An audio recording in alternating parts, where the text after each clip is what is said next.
For example Sharada గారు husband ఎవరో అమ్మాయితో క్లోజ్‌గా ఉన్నాడని తెలిసింది ఈ అమ్మాయికి. అంటే మీకు తెలిసినంత వరకు ఆ అమ్మాయి ఎలాగా తన భర్తని సరి చేసుకోవాలంటారు? లేదంటే భర్తకి ఈ భార్య వేరే అబ్బాయితో టచ్‌లో ఉన్నాడని తెలిసింది. హ్మ్. ఎలా ఎలా అంటే ఎలా చేస్తే బావుంటదంటారు? నేను నాకు తెలిసినంత వరకు డైరెక్ట్‌గా అదేదో అది ఏంటంటే మన సినిమాలో చూపిస్తుంటాం. ఈ ఆడ మనిషి హ్మ్. వైఫ్ ఏం చేస్తదంటే పోలీసుల్ని, మీడియాని పట్టుకెళ్ళిపోయి రెండో భార్యతో ఉండగా అతను కొట్టేసి, తలుపులు కొట్టేసి అలా చేసేస్తుంటారు. అది మిగతావాళ్ళకి చాలా ఎంటర్‌టైన్‌మెంట్‌గా ఉంటుంది. వేరే చాలా వాళ్ళకి సరదాగా ఉంటుంది. చాలా ఎంటర్‌టైన్‌మెంట్ ఉంటది సార్. ఎందుకంటే అందులో బాధ్యతలనేవి ఉండవు. ఇప్పుడు ఈ వైఫ్‌నును ఆ అమ్మాయి ఉంది కదా! రెండో ఆ! అమ్మాయితో కాంటాక్ట్ ఇద్దరు కొట్టేసుకోవడం, జుట్టు పట్టి కొట్టేసుకోవడం ఫుల్ ఎంటర్‌టైన్‌మెంట్ మాట చూసేవాళ్ళకి. హ్మ్. అదో సరదాగా ఉంటది. అదొక కానీ సరదా. నిజంగా అదొక అర్థం చేసుకోవాలి కదా! ఆళ్ళు సంఘంలో ఎలాగా మార్చుకోవాలని ప్రయత్నించాలి కదా! అని నేను అనుకుంటాను. మార్చుకోవాలి సార్ అయితే. ఎలా ఎలా చేస్తే ఒక చిన్న బావుంటుందంటారు? ఎగ్జాంపుల్ చెప్తాను వీటికి. హ్మ్. భార్యాభర్తల బంధంలో బాధ్యత అనేది ఉంటుంది.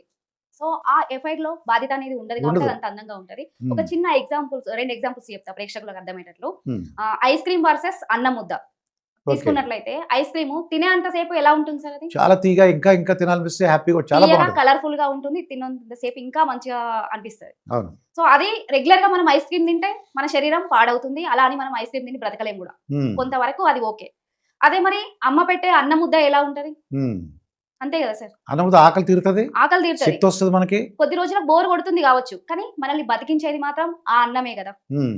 సో, ఇది వన్ ఆఫ్ ద ఎగ్జాంపుల్. ఇంకొకటేంటి అంటే హోటల్ రూమ్ వర్సస్ సొంతిల్లు. హ్మ్. ఇవి తీసుకున్నట్లయితే హోటల్ రూమ్‌లో మనం ఎంతసేపు ఉంటాం? లగ్జరీగా స్పెండ్ చేస్తాం. అవును. కానీ అక్కడ మెయింటెనెన్స్ బాధ్యతలు అనేటివి ఉండవు. అక్కడ మనం కరెంట్ బిల్లులు కట్టాల్సిన అవసరం లేదు. ఇంకా ఏవి కూడా తీసుకోవాల్సిన అవసరం లేదు. ఫెసిలిటీస్ విలాసవంతంగా ఉంటది. విలాసవంతంగా చాలా ఉంటుంది. బావుంటది.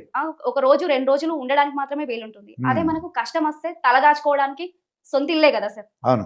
అంటే అక్కడ బాధ్యతలు లేవు గాబట్టి అవి అందంగా కనిపిస్తుంది. మన హ్మ్. ఇంట్లో బాధ్యతలున్నాయి గాబట్టి మన రిలేషన్ అందంగా కనిపిస్తలేవు. ఎట్ ద సేమ్ టైమ్ ఎవరైతే ఆ ఎఫ్ఐఆర్ ఉందో హ్మ్. ఆళ్ళతోటి మరి ఈ జీవితాంతం వాళ్ళతోటి గడుపుతామా అంటే అట్లా గూడా ఉండదు గదా! అవును. సేమ్ ఇక్కడ ఉన్నాయే మళ్ళీ అక్కడ గూడా ఉంటాయి గదా సార్! హ్మ్. కొంతవరకు మాత్రమే వాళ్ళు మన జీవితంలో ఉన్నారు. కానీ అవును. 24 అవర్స్ మన లైఫ్ లాంగ్ ఉండేది భార్యాభర్తలే. హ్మ్.